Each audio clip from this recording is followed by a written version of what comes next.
Wednesday week is sponsored by Michael Constantine Wealth Management. We bet you can't find a financial advisor closer to Hillsborough Stadium. So it says we're live on Facebook. So good evening and apologies about the delay. I was shaving my legs, so sorry about that. It's 8:30 in the evening. It's time for another TWW Lockdown Live. My name's Dan Fudge. With me we've got Vic, Steve, Ben, Ash, and then you can see right at the bottom there, ladies and gents, it's Captain Fantastic once again. It's Mr Glenn Loovens. Thank you for joining us, Glenn. Thank you for having me. Whereabouts are you based right now? Where are you in the country right now? Are you even in our country? No. Before the lockdown, I went back home to see family, and obviously I stayed over here just to see what's going to happen in the world. I was in Amsterdam in March, just before the first lockdown, early part of March, and going around the famous areas of Amsterdam is a lot different experience when there's no punters. When there's no Geordies there to ruin it for everybody. It's a it's less fun, huh? Yeah, let's call it that. My favorite bit about Amsterdam is when you walk in there and it's the brazen bartering that you see, and it's usually the Geordies. You know what I mean? It's usually people from the northeast and doing the bartering through the window. But I could talk about that all day. Let's move on and let's talk about football. So normally Ben's done his homework. So as per usual, we're going to start with Ben. So Ben, kick us off and let's talk about Holland. Yeah, I've done a bit. So obviously you started at Feyenoord and you grew up with quite a good set of players around you. You had Robin van Persie, I think, and a Wednesday connection with Royston Drenthe. What was that like growing up at Feyenoord? Yeah, no, it was good. I went to Feyenoord when I was 12 years old. Like you said, at the same time Van Persie came as well. We actually grew up I think 2 streets away from each other, so we know each other quite for a long time. It's been a good setup, Feyenoord. It had a brilliant time, like you said as well. Royston Drenthe was there, but he was a bit younger than us at the time. So no, it's a great club to have been involved in. So growing up for that long with Robin van Persie, could you see from a young age that he would go on to play for, right at the top level, Champions League, Arsenal, Man United? Yeah, you could see he had something special. He grew quite late, so he was quite small for his age, but you could see his technique, his shooting ability. It was just phenomenal. And then when he hit like 16, 17, he started to grow and everything came together. I've been a bit of a Dutch football geek over the last few years. Like we said just off camera, that this is a shirt I followed Reggie Blinker around Holland with to try and get him to sign it. I never got him, and ended up watching a game at Den Bosch in how do you pronounce the town that it's in? How do you pronounce that? What? The town that Den Bosch play in. What's the town? Den Bosch. It's something like Sehertogenbosch or something like that. I couldn't pronounce it. Sertogenbosch. Yeah, that's the one. Yeah, that's noises that we all say in Rotherham. Yeah. Den Bosch. So in the Eredivisie that in the early part of the 2000s, I was making notes of some of the players that you were playing against, some of the strikers that you had to mark, and you've got there. There was Van Hooijdonk and there was Kezman, there was Zlatan. He was there. Yes. You had to, you're coming up against Rafael van der Vaart and players like that, and then Kezman, who played in the Premier League, and John Dahl Thomason, and then there was also Gerald Seebon, who played for Heerenveen. Yeah. You know what I mean? So who was the worst one? Who did you come up against and think, fuck this? Well, that's an easy night's work. Yeah. No, it's actually probably the one who made the most impression on me was Zlatan at the time. He was as well quite young, but yeah, he was physically so strong. I remember one time we played against them. I think I came on the last 10 minutes. We were 3-1 up. And he barged into me, so I was on the floor, and then I hit my head, so I was a bit like dozy, and he just stand over me, and so I opened my eyes, and he's like, it hurts, it hurts. So and he was just like, yeah, like an impressive figure to play against. Yeah. So he was always an asshole then. So that's good. I'll just make a note of that. Well, I didn't want to say it, but no, he's got an arrogance about him, and that's his personality as well, and that's probably why he came as far as he did. Yeah, I think that helps, doesn't it? He's a really good player. Yeah, he's got that arrogance, and you need that arrogance to be a top player, and obviously he's got the talent, the ability. So for me, he's been great for years, hasn't he? Still going at like. When I was only 18 at the time, so I thought, wait till I'm a bit older, but he only grew stronger and stronger, so I had no chance. So before these guys cut me off, boring everybody to death about Dutch football, I need to talk to you about the De Kuip Stadium. The type. My pronunciation of it's shit. Like, but it was one of the best stadiums I've been to. I really enjoy it, and I got stuck right at the top at the back. And when you guys score, the whole fucking stadium moves, like genuinely bounces. It's like one of those prefabricated ones. Can you swear on Facebook? Yeah. So fucking amazing stadium. So it really is. I mean, I must admit. Sorry, Dan, just tell you, that was a much better explanation from Glenn than yours. Yeah. He's beat me there, hasn't he? I played in a lot of stadium, and for me, it's not because it's my old team and my hometown, but it's one of the best stadiums to play in. Like you said, the atmosphere it's really there, and it's quite old, but it's unique. And like you said, when everybody starts jumping and celebrating, you really feel it everywhere in the stadium. Absolutely. Now, I know we're going to get to Celtic and Sheffield Wednesday and even Cardiff at some point going forward, but you've played in some pretty hostile stadiums, like, Hillsborough when it's not going our way, Celtic when they're losing, you know what I mean, and the De Kuip, and that is shit. Like, losing in front of those crowds. I mean, surely playing in the De Kuip at such a young age prepared you for Hillsborough when you're losing. You get thick skin from it, trust me. You need it. Yeah, listen. If you're playing, you're more often you're so focused on the game that everything around you kind of fades away.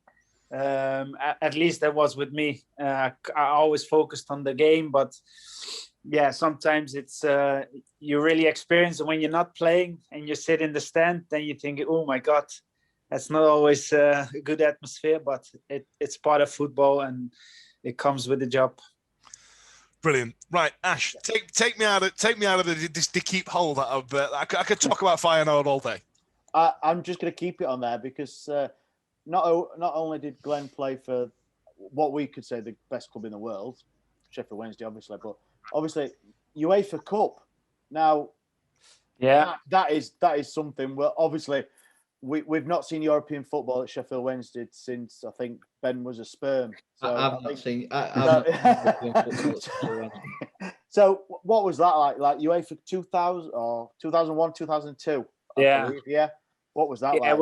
It was. I think my second year involved in football, and to come away with a trophy like that should have stopped on my the highlight of my career. But no, because you wouldn't have got to Sheffield Wednesday. They don't. That was the highlight. Come on. I mean, trophy wise. Yeah. Trophy wise, no, it was amazing. Especially as well that I played in a couple of games as well. So it makes me felt even more like being part of the squad, and it was just an amazing experience. Also, that the final was at the Kuip, which made it even more special for all my family and friends because they could be there and watch the game. So it was a special evening. Yeah, fantastic. I just wanted to know, obviously you were only 19 when you made your European debut. Like, Do you think that actually made you ready for a longer career? Like you've stuck in football for a long time. You've been at some massive clubs. Was that debut the bit that actually made you grow up there and then? Was that just like a point that it's such a deal?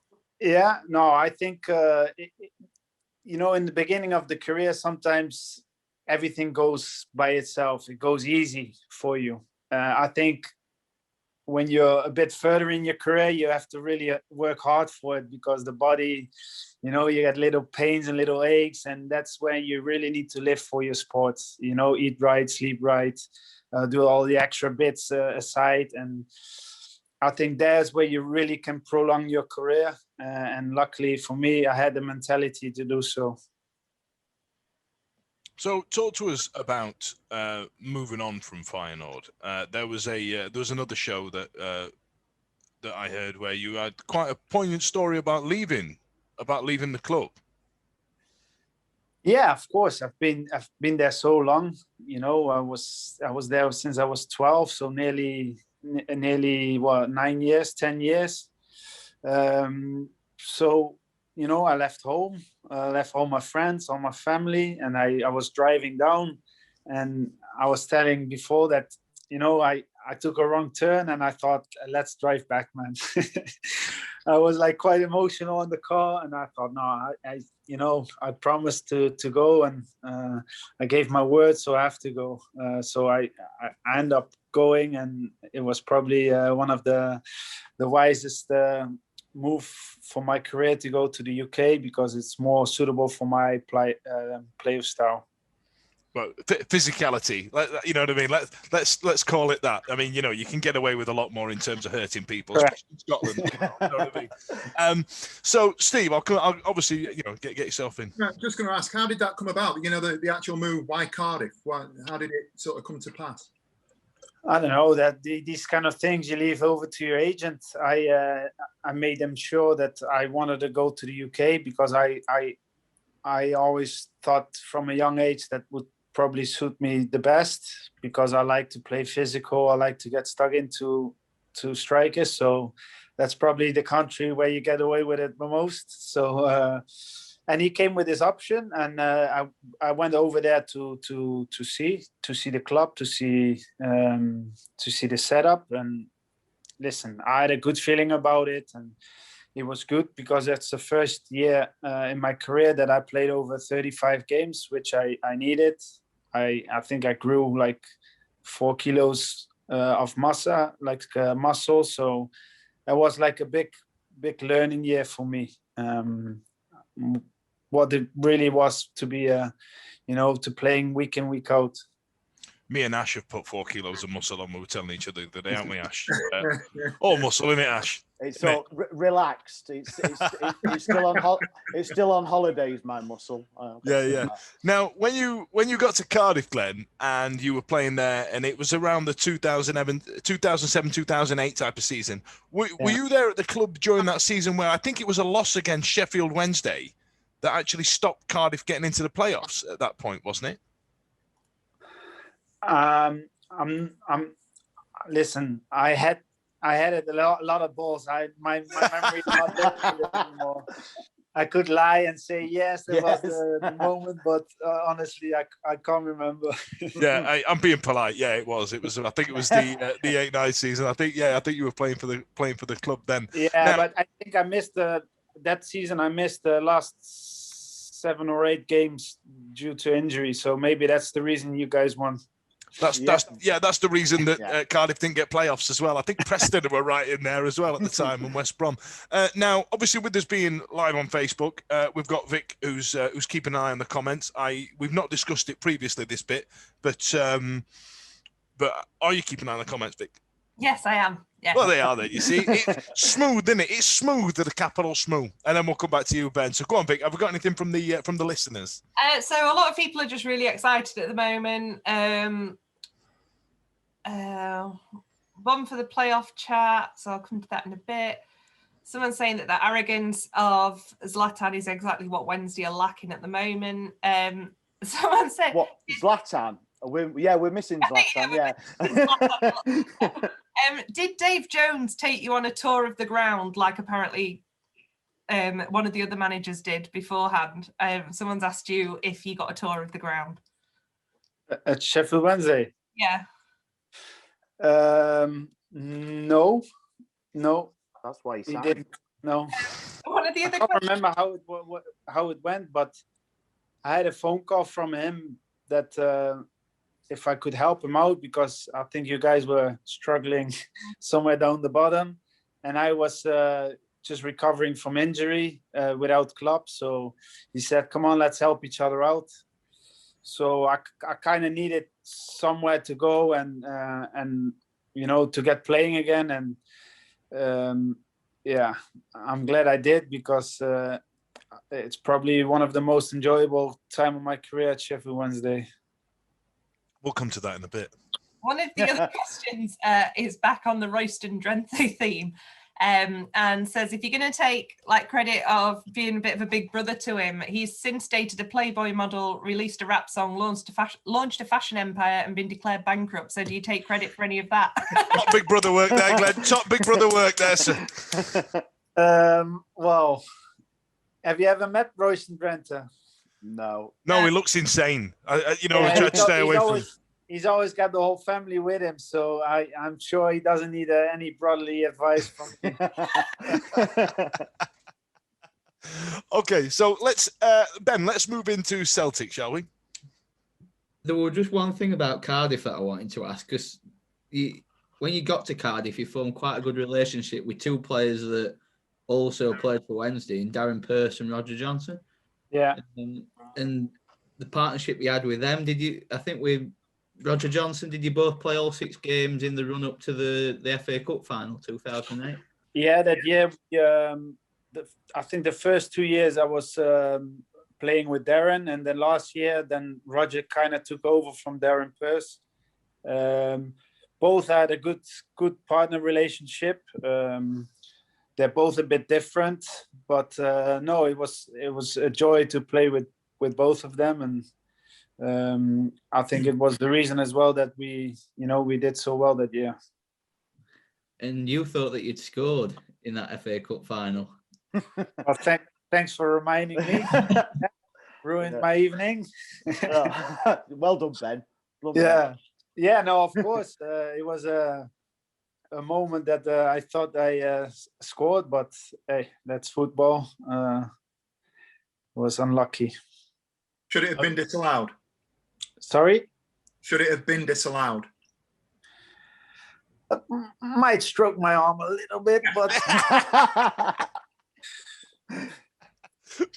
fair enough. You know VAR. what I mean? Who needs VAR? Who needs VAR when you've got honest Dutchmen? You know what I mean? Yeah. You don't need it. You don't need it. So, in terms of leaving this huge cold job, I mean, I can't begin to tell you how horrible the coup is when it's not going your way. To go to Celtic, you know what I mean? I mean, Celtic is a huge hotbed of narcissism. You know what I mean? And you went there just at the start of. So you were there at the club when the Rangers, as the club was, got the points deduction and got sent back down the Leeds. So you had about 1 or 2 seasons, didn't you, where you had the big rivalry with Rangers at that time? Yeah. My first 3 years they were still there. No, actually, all 4. But the 4th season they went down. But listen, Celtic is a great club, and it's great when it goes well. And of course, you get some criticism when it doesn't go well. But like I said, that's part of football as well. You have to take it sometimes as a man, and make sure you do better in the next game. But no, it's a great club as well, and I felt a bit sorry. Well, not all Celtic supporters will feel the same, but I think those 2 clubs need each other to get the best out of each other, and so for that regard, it was a shame for them to leave. But they're back now, and I'm sure there will be many battles in the years to come. I mean, so go on, Ash. I was going to say, obviously, you touched on the criticism, and I know Ben brought up the cup final. I want to bring up another probably. Yeah, I want to say the own goal in in the old firm. It's probably not one of the highlights of your career, but but what was that like? Because it's we know part of football. You know, the ball came across and you tried to get it away, but it was already quite close on the line, and these things happen in football. And you take it on the chin and you move on. What about the aftermath from the fans? What about, how did they treat you? I mean, it was a 3-1 loss, wasn't it? So it wasn't like it was a decisive goal at the end of the day. No, but how were the fans with you? Listen, it's everywhere the same. If you score an own goal, you lose. You're the shit player, and it's always the same. And the next week you keep a clean sheet, and then you're the best defender in the world. That's football for you. That's why they say you're only as good as your last game. And that's I think that keeps you sharp as well, keeps you on your toes to keep doing well for your team. So touching on the point that you were talking about the two clubs needing each other, I find that really interesting because the last 10 years that have gone for Celtic, where they've won trebles and they nearly got the 10 in the row until they effed it up this year and all the rest of it. Was winning the league and getting those accolades for Celtic without Rangers, was that a bit like winning I'm the tallest in my house, me versus the cat? Do you know what I mean? Yeah, well, I wasn't there when, I left that season when they went down. So I never played within. Of course, you still have to win every game and do your best against the other teams, but it's probably less excited as they would be there, if it makes sense. So, like I said, they need each other to keep it tight, to keep it exciting, to keep something to talk about, bragging rights and all that sort of thing. So I love that you knew all this bullshit before you've even got to Sheffield Wednesday. You know what I mean? I love that you've already got that shit already absolutely smashed in, because I think, during your time at Feyenoord, there was that entire back and forth where Feyenoord banned the Ajax fans from coming in, and then they banned their fans coming in. Then Utrecht got involved, and they banned everybody going in, and you know what I mean? And then, so it was all petty nonsense by the time you were 20 years old. Yeah, to be fair, I used to go and watch Feyenoord all the time, and used to watch on the bridge to see when the Ajax reporters came off the train, and it was always chaos and hectic, but it was good fun watching it at times. But now with all the safety things going on, so I kind of understand it that they want to ban these kind of things. Go on, Ben. About your time at Celtic, just looking at the stats and stuff over your career, your time at Celtic was the time that you scored the most goals.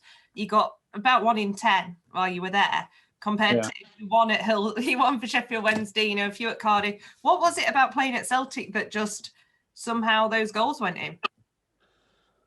I think I was at the peak of my my physical ability, and I don't know, maybe a bit more aggressive going into duels.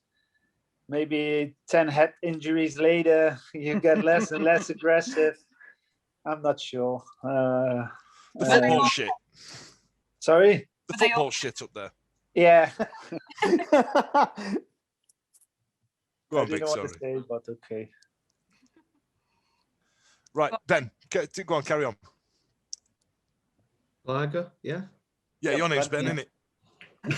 I thought Vic was still talking. So, from Celtic, you went over to Zaragoza in Spain. What did that move entail? Listen, I thought at the point of my career that I wanted something else, more bit of football as well, but more lifestyle as well. So a bit of warm weather, enjoying outside football more with the family.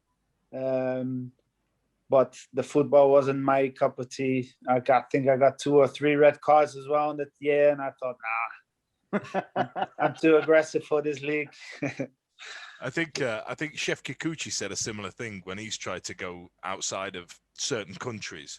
The physicality that's allowed in some countries compared to others is really quite prevalent, and obviously your brand of football didn't fit with the Spanish league, I assume. Yeah, sometimes I had the feeling I I didn't even touch him. I was just looking, and he tried to book me already. I was like, slow down, ref. Glenn, can I just ask, you mentioned then about your family. Obviously, like when you're club captain at Wednesday, people follow you on social media and they like to get involved with every aspect of your life. And your wife was quite a prevalent figure, not only because she's absolutely beautiful, but it sounds like you've been together forever and she's kind of gone around with you everywhere you've needed her to go. Yeah. How much of an impact has like her support had on your career? No, I think most good footballers, there's a strong woman behind it, and they don't always get the credits, but you know, they're so important for a player. You know, happy home. It's always good. You know, you're clear in your head and you can just focus on football, and you know, the real work at home, you know, the wife does, and not always people will see that. You know, she takes great care of my kids. She takes care of me. She has to read also all the shit that people write about you and stuff. But like I said, she's a strong woman, and she helped like a lot in my career. Because you've been together since you were really young as well, haven't you? Yes, yeah. She was 18 and I was 20, I think. So yeah, we're like 16 years together now. So it's quite a long time. Is she quite glad that you've retired now and you're not just going to move her abroad anytime soon? Or is she fed up of having you at home this year? I think she got used to the lifestyle. So I think she finds it quite boring to be back home now, knowing that this is going to be it. Yeah, I was going to say, you've taken her in the space of 8 years. You've taken her from Spain to Sunderland. You know what I mean? Yeah, it's true. I tell you what, Vic. I actually took her from Glasgow to Spain and back to Sunderland. It's just like an old episode of Bullseye. Like, here's what you could have won, but you can't have that. I'm going to take it away from you. Like, you know what I mean? I've just thought, we've been doing this show for about 10 years, and I've just thought, my apologies to your Mrs. Glenn if we've slagged her off on this show. If we've slagged you off on this show. I didn't mean to. It weren't me. Like, you know what I mean? I don't know what you mean. It's all right. It's all right. I tell you what, one thing that I do want to ask before we get Sheffield Wednesday, because these little slabber away, is, do the players listen to crap like this? Do you know what I mean? Like your podcasts and your local media, and do you play yourselves on FIFA and stuff like that? How does it work for you guys? Do you know what I mean? Or do you have to bury your head in the sand a little bit? So some people do. I personally didn't. You know, I listened to the people that. Yeah, well, like your coaches and stuff, your teammates, and people that can actually help you. And you know, I know I'm not naive. I know every fan has their opinion, and that's fine by me. I haven't got any problem with it. Probably, as you see, I you know, I'm in life with a smile on my face, and you know, something that happened before, I try to rectify the mistake and give my 100% the next game. And sometimes that's all you can do. You know, you shouldn't live too much in the past that's behind you, and, you know, focus on the future. So you didn't get pissed off at your FIFA rating, for example? I don't play FIFA. I'm a grown man. I can't play. I've been saying it for years. I haven't got time. There are people our age, Glenn. There are people out there asking their mums if they can use the big telly in order to play FIFA on in their house. You know what I mean? Come on, man. I had kids on a quite early age, so you know, no time for FIFA in my house. Oh, you just wait till they grow up. Right then, we're at the halfway point now. So I'm going to Vic, mention a sponsor and talk to us about Facebook. What have we got on there? Hold on, I'm just muted. I was just checking something that I knew was true, and we'll get to it later, I'm sure, when we're talking about derby matches. So we have had some questions, bear with me. I'll mention the sponsor. We are sponsored by Michael Constantine Wealth Management. Thanks, Mike. You're great. Glenn, we are getting a lot of people asking, are you looking to go into some sort of coaching role in future? Do you ever see yourself either working at Wednesday or Celtic? Is there any sort of plan for that in future, or are you just enjoying retirement? Well, I'm still quite young, so I would like to do something after football. I started to do my coaching badges at Sheffield Wednesday and then at Sunderland, but I'm not sure. Then I did a bit of like Oh. Glenn, I don't know if you can hear us, but it looks like your signal's gone. Did you, sorry, there again. So we lost you then when you were saying you started your badges at Sheffield Wednesday and Sunderland. Sorry, if you don't mind repeating that last bit. No, it's all right. And I kind of find out that it wasn't really for me, the coaching side. So then I followed a couple of courses for the scouting side of football, and I quite like that. So I'll probably do something with that in the near future. What is it about coaching that you don't like? I felt it. I didn't have the urge to stand in front of a group and speak all the time. And there's things I like within the game, like the tactics of it and stuff. But I didn't feel the need of being the one telling the guys what to do. It might come in the future. I'm not sure, but the way I feel at the moment, that it's probably not the way I want to go. Fair enough.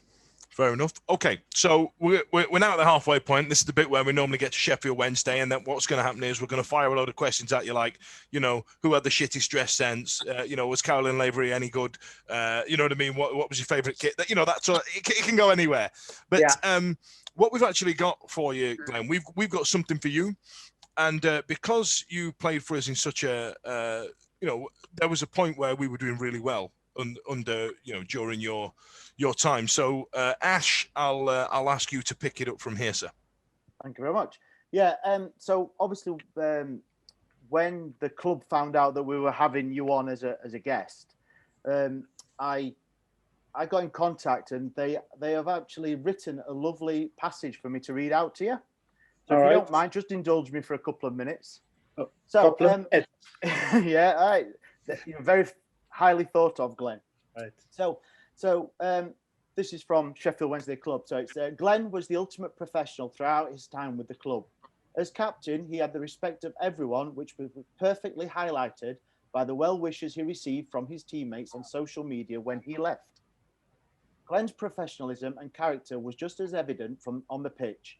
His enthusiasm for the club's community work was outstanding, always willing to go out of his way to support and appreciate for Wednesdayites. And on top of all that, an excellent defender who led the team to our highest league finishes this century. A key figure in helping to equal the club's clean sheet record in consecutive seasons. Suffice to say, Glenn will always be welcome back at Hillsborough. And also, just finishes off, I pass our regards on to Glenn when we speak to him. So thank you very much, Joe at Sheffield Wednesday, for providing that with us. Very nice words. And we all agree that's spot on. I think that's fantastic. So well done. Thank you very much from us five as well. I'll tell you what's nice about that, Glenn, is that when we've had some players that, in interviews such as this that have been there through the transition of when they've played under Mandarich and the chairman's before Mandarich and when Dejphon Chansiri's come in, what Chansiri has done is seem to unpicked. He gets accused a lot of unpicking history and going, well, I'm in charge now, so I'm going to get rid of that. And we've had fallouts with players like David Hurst over the years, and there's some people go, well, I'm not involved with them now, and they tut and roll their eyes and things like that. So to be regarded in that era of being one of the better players of the Chansiri era, it's high praise indeed, right? Yeah, well, like I said, I always try to do my best, and I respect everyone from the chairman to the cleaning ladies and the fans, and I think the respect is mutual. So I think that helps as well. And like I said, if it goes well, then it's a bit easier to get respected. Let's put it that way. I think you're talking around your later Sheffield Wednesday career there, but we'll get to that in a minute. So Ben, I assume you've got a million Sheffield Wednesday-based questions, right? Well, first one I'd like to ask is, obviously you mentioned before that you come over to Sheffield, started training while you were injured and stuff. Obviously, the connection with Dave Jones from Cardiff was a big part of that. But is it, from what I can remember, because I think your first game was at Blackpool. I was at Blackpool, and then Dave Jones, who was brought you in, suddenly gets sacked, I think, straight after that game. So no, the thing was, I traveled to Blackpool, but my clearance didn't get through from Spain, so I didn't play that game. Right. So it may be a good thing because I wasn't. I think that extra week of training was useful to me. But unfortunately, he got sacked after that game because I think they lost 2-0. So he got sacked, and I think my first game was against Leicester City. I think we were top the league, which was a shame because he was the guy that brought me there, and but that's the way it goes sometimes in football. You move on, you try to do your best, and that was it. And then from that, under Stuart Gray, everything seemed to change. Were you coming in from Leicester onwards? Yeah.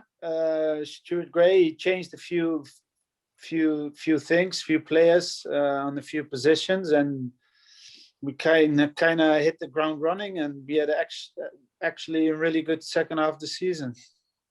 Was just wanting to know probably more about Stuart Gray, because Wednesday fans in general really thought he didn't have a lot of money to spend. He did really well with the players. He had brought good players in on frees that were big players in the next couple of seasons under Carlos. You look at Sam Hutchinson, Kieran Westwood, and Tom Lees, all still at the club now, and Stuart Gray brought them. No, he had excellent eye of good players. He actually phoned me, I think the day before we signed Tom Lees, and he said, "Glenn, I found you an excellent partner. You'll be delighted playing with him." So I was quite excited already. And he proved to be a great player for the club. And he was a lovely guy and a good coach. I'm not sure, that to be a manager, maybe he lacked a few things as well. But I think as a coach, he was really good, and I have so much respect for him as well. He's doing a good job now at Fulham. I always follow him, sometimes still in contact with him. So no, he's a guy I looked up to at the time. That's amazing. That's amazing. I do you know what? I've never really thought about that actually. Yeah, he's and what's just dawned on me is how many players you have seen and go from Hillsborough while you've been there. Because like you were there in 2013, and you've seen players like you go from Miguel Llera to Tom Lees to. Yeah. I mean, how many centre back partnerships have you had over the years? Well, I think the first years were the most. I think I had Roger Johnson, Gucci, the big American fella, Llera, and to be fair, the last couple of years it was only Tom Lees. Who was more physical? Was it you or was it him? I think I changed a little bit my playing style towards the end of my career. I let him to do the aggressive side of football, and he's got himself in some size, hasn't he? He's now massive, right? Got the biggest cars in the world, man. Honestly. And you're one of these chilled out Dutch guys. Just let him do it. Just let him do it. Steve. Yeah, so you've obviously you're in and things are settling down. Just I'm really curious to see you were there at the sort of the period before Carlos. How did things sort of transition in towards the end of Stuart Gray's sort of managerial time at Wednesday to Carlos coming in? Did you sort of feel a massive change coming in when Forestieri came in? Well, obviously, I just knew what I read about him, that that they're a wealthy family, and with wealthy family comes a lot of money to the club, which at the time probably Wednesday could use.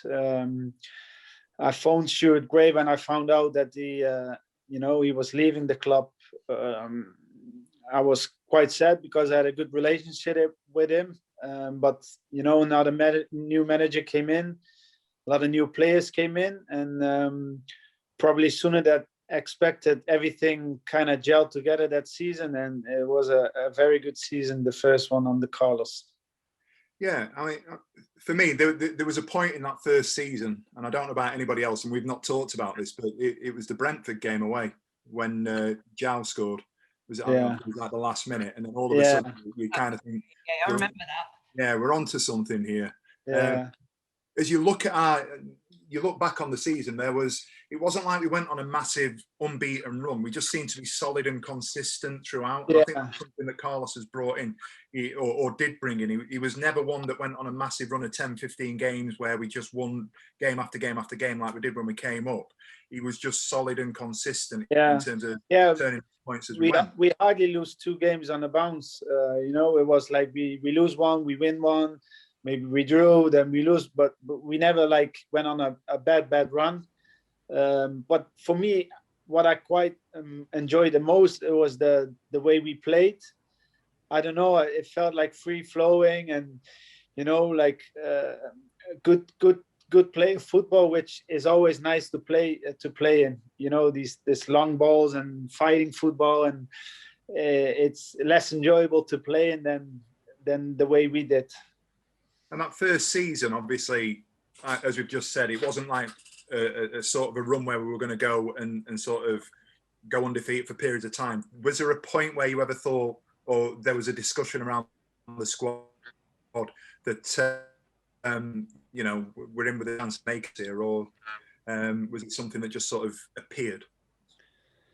I don't know. I think that the belief grew like gradually. You know, like you said, we never went on a mad run, but we were there, and it got closer and closer. And I think people just got the belief, like, listen, you know, we'll take it one game at a time. But if I don't look too far ahead, I think there's a possibility for us to make it. And it, like I said, everything gelled together quite nicely that season for us. The season from the playoff final to Carlos' second season, to the Huddersfield game, to the third season. Now, you know, Sheffield Wednesday have become within 1 game of the Premier League. You know, it's the promised land. You know, and then to lose in the fashion that we did, and then is there a point over the summer where you go, I've got to do it all again? You know, it must be a real big conscious effort to absolutely get yourself up to go and do it again. Or was morale in the squad that high that it didn't seem that much of an issue? Well, I can only talk about myself, and you know, I felt really tough the first couple of weeks into my holidays. You know, you were that close of achieving something great. So yeah, it took me a while to pick myself up, I'm gonna be honest. But you know, as soon as the season starts, you know, you put your head into, you know, the same direction altogether, and we went for it again, and again we came quite close, but not close enough. We'll come to the playoff final in just again, I assume, in a second. Vic, I believe you have a question. I just wanted to ask Glenn, and we've never got round to asking this to anybody who we've interviewed that's been a club captain.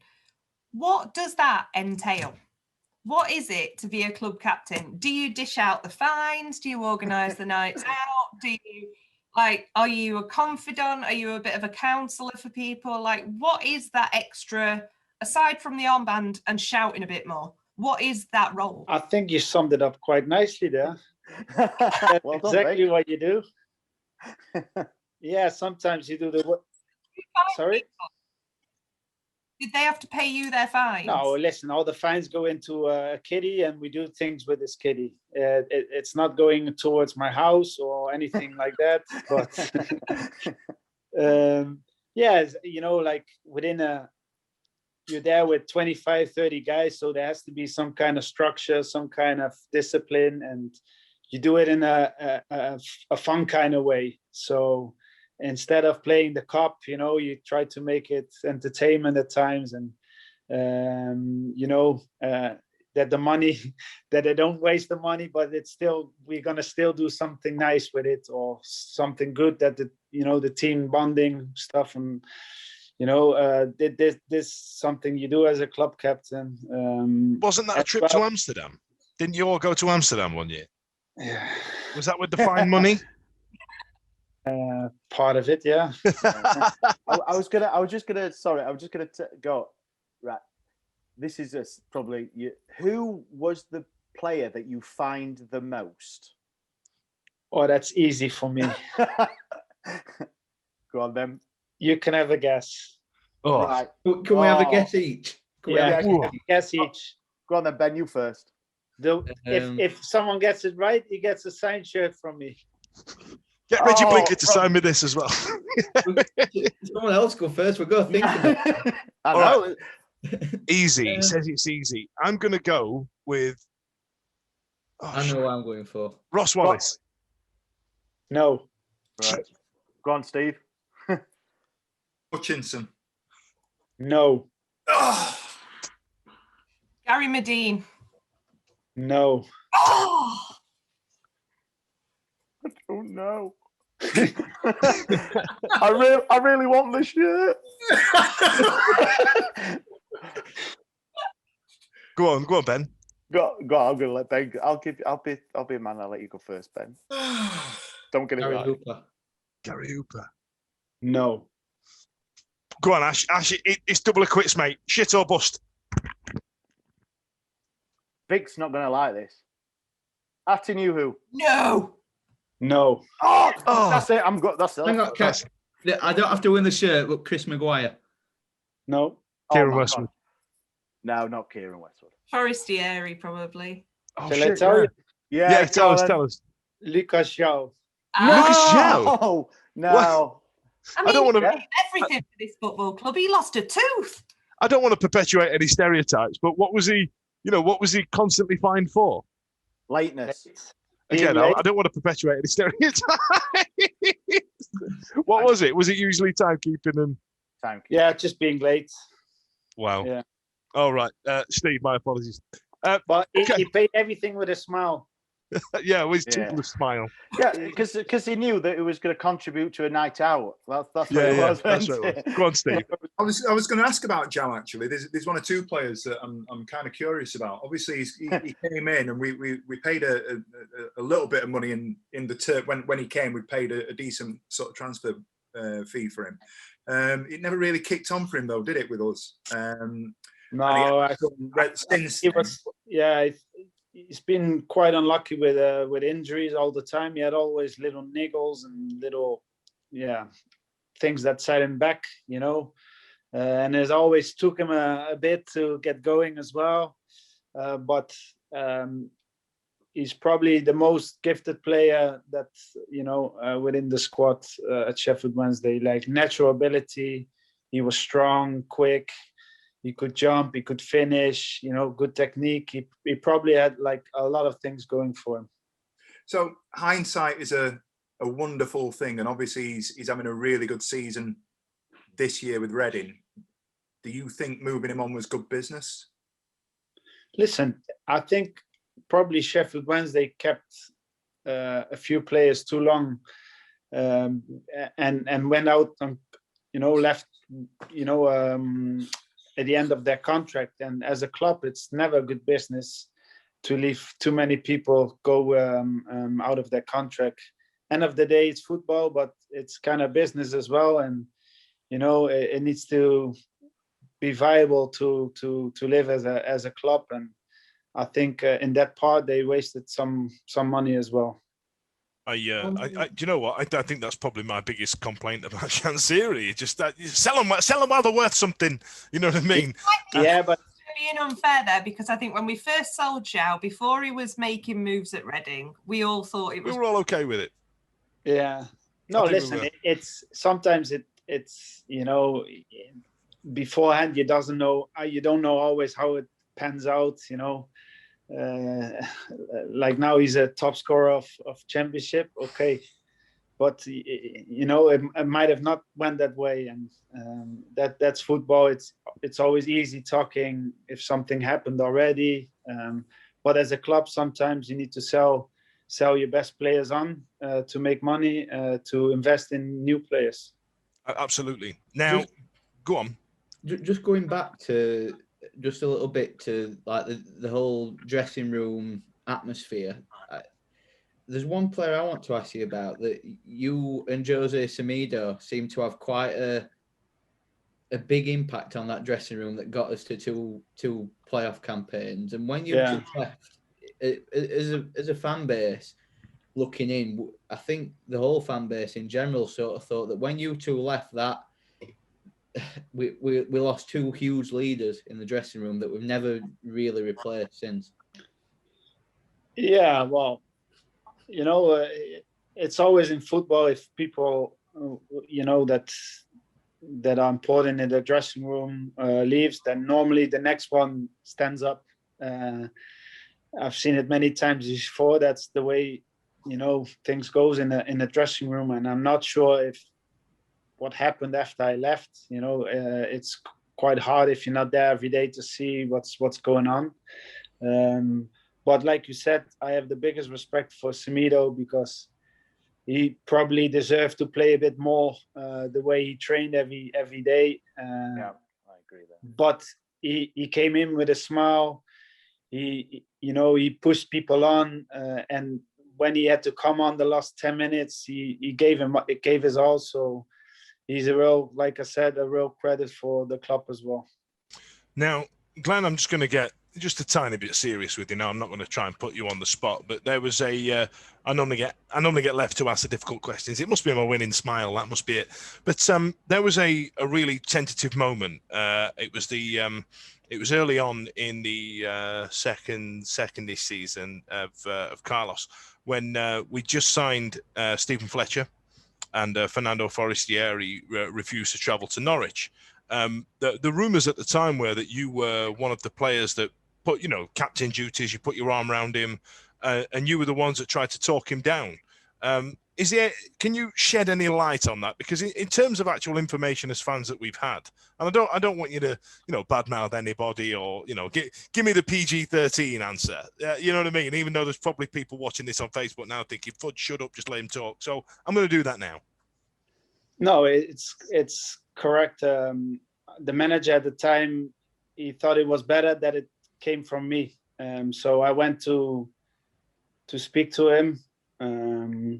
We had a good conversation, and I told him, I said, you can't let your teammates down. And that basically was it.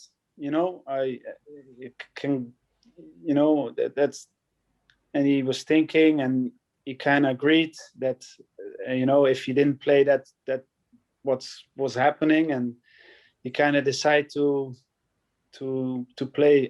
Was it the first game? No, I'm talking about Aston Villa. Aston Villa was the first game, where he scored in like the 86th minute or something. But it was as well that he was not happy. So I talked to him then. Mm-hmm. And he decided to play and score the winner. And I told him, I said, that's the way to react. And then again, I think it was Norwich. You're right. Yeah, the next game. He said again, and then, after that, I said, it's your decision. You're a big boy. You can handle, what you're doing at the moment. So I think the second time he decided not to play.